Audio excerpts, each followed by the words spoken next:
हम करेंगे हर मजलूम की हिमायत। अस्सलामुअलैकुम, मैं हूं हुरैन फातिमा और आप देख रहे हैं हिमायती न्यूज HD चैनल। नजर डालते हैं आज की अहम खबरों पर। लाहौर इस्लामाबाद मोटरवे पे सफर करने वालों के लिए बुरी खबर। लाहौर ता इस्लामाबाद मोटरवे पे सफर करने वालों के लिए एक और बुरी खबर सामने आई है।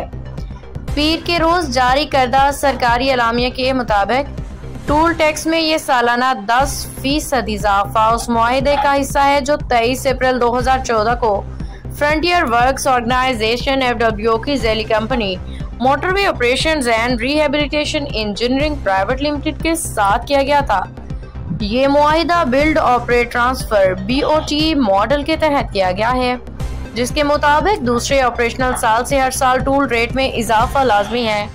नए नरखनामे से मोटरवे इस्तेमाल करने वाले आम मुसाफिरों के साथ साथ माल बर्दारी और पब्लिक ट्रांसपोर्ट के शोबे से वाबस्ता अफराद भी मुतासिर होंगे।